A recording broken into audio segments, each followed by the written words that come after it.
you cannot help but feel for the people that you're talking to. Especially, I saw a conversation the other day that someone was having, that they were talking again about healthcare costs and things like that.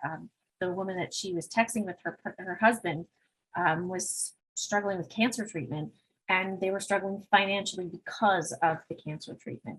And I've had other conversations like the one she was having, where they were just happy to be able to vent that pain and frustration, because you don't really tell. A lot of times when you're having financial difficulty, especially on top of a health crisis, you don't go tell everybody that you know about that. That's a very private and personal pain.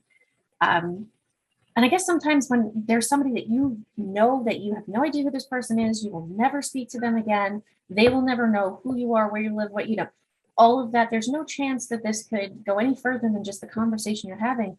Sometimes that becomes an easy way um, for them to unburden themselves of something that they have not been able to vocalize or to express to somebody, because they're worried that there's shame in that they can't pay their bills, that they're struggling, when it's through no fault of their own. They didn't ask for a health crisis to happen, and they certainly didn't ask for the system that treats that health crisis to create an entire other one in their life.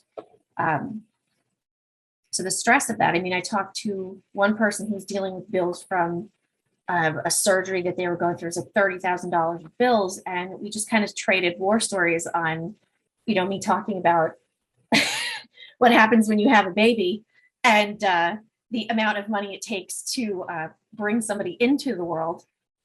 And that's before you even have to start feeding and clothing them on a constant basis.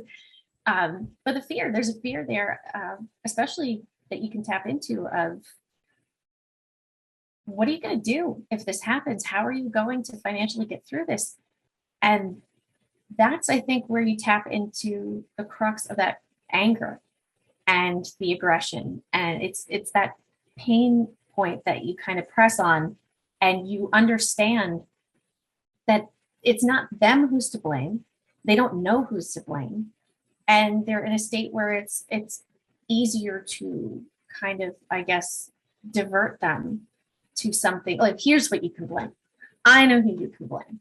And all they need is to be in that kind of media space that will give them the scapegoat. This is why you have this problem. It's these people that are this problem, or it's Democrats that are the problem because they gave what should be your health care to somebody else, or that sort of thing. Instead of, I mean, and who else are they going to believe? These are people who are, broadcasters in a lot of situations, sometimes even public officials, that are telling them that this is why you're in the situation you're in. You're right, it's not your fault. And there's truth to that. It is not their fault that they're in that situation. But they make it easy to find something just to, I don't know, to place somewhere to place your anger, because it's hard when you don't have a place to put it. Well, I think you both know that at the crux of this program, right, is really, how do we orient differently? How do we interrupt those binaries, right, of good or bad, or those deplorables, right?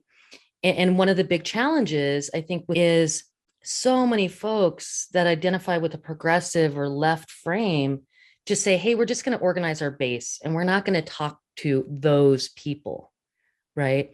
And so I think the complexities of this, right, are that we're diving into the complexities.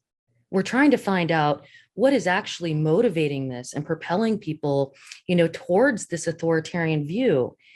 And I think it's been most of our experience, right, that so much of that breaks down when you really start asking, how does that look, right? Because it's a lot of rhetoric, and people are attributing their fear and their pain and their bias, right, and their racism, to something outside of themselves.